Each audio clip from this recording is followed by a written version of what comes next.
Hello বন্ধুরা, তোমরা সবাই কেমন আছো? আশা করছি সবাই ভালো আছো। আজকে আমি এক নতুন রেসিপি নিয়ে তোমাদের সামনে হাজির হয়ে গিয়েছি।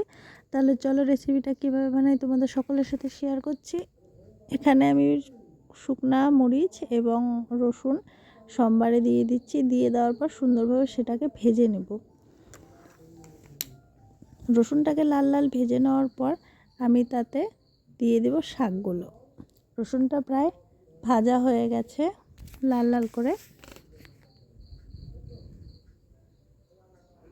এখন আমি দিয়ে দিলাম পরিমাণ মতো লবণ,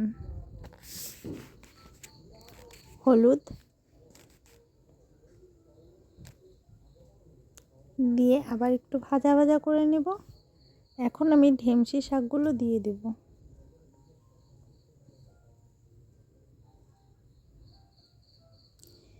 দিয়ে আবার সুন্দরভাবে নেড়ে নেব।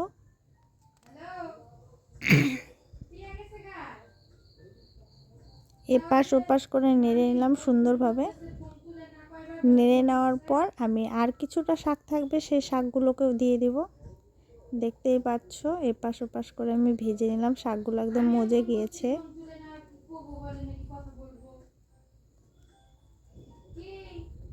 শাকগুলো আমি দিয়ে দিয়েছিলাম পরের পাটে। দিয়ে দেওয়ার পর তোমাদের দেখাতে ভুলে গিয়েছি। দিয়ে দেওয়ার পর আমি আবার সুন্দরভাবে নেড়ে নিচ্ছি এপাশ ওপাশ করে। দেখো শাকগুলো প্রায় একদম মজে গেছে।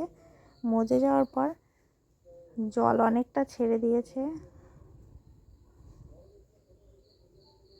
দেখতেই পাচ্ছ তোমরা সকলে।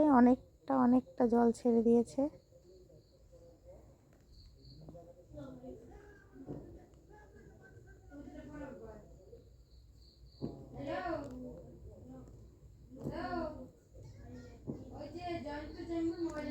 কতটা জল ছেড়েছে ঢেমসি শাক থেকে বন্ধুরা, দেখতেই পাচ্ছ তোমরা সকলেই।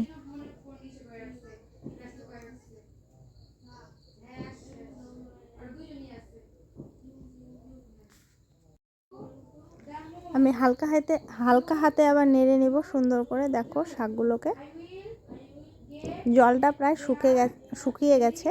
এখন আমি আবার একটু ভাজা ভাজা করে নেব। করে নিয়ে নামিয়ে নিব। দেখো শাকটা দারুণ লাগছে দেখতে। কে কে ঢেমসি শাক খেতে ভালোবাসো আমাকে কমেন্ট করে জানাবে বন্ধুরা।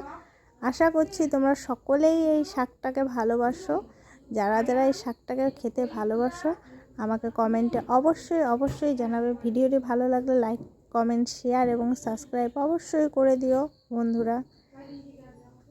শাকটাকে আমি এখন নামিয়ে নিচ্ছি আলাদা পাত্রে। এখন পরিবেশন করার জন্য আমি একটা কলা পাতা নিয়ে নিয়েছি। কলা পাতাতে দিয়ে দিলাম শাকটা। শাকটা হেভি টেস্ট হয়েছে। টাটা।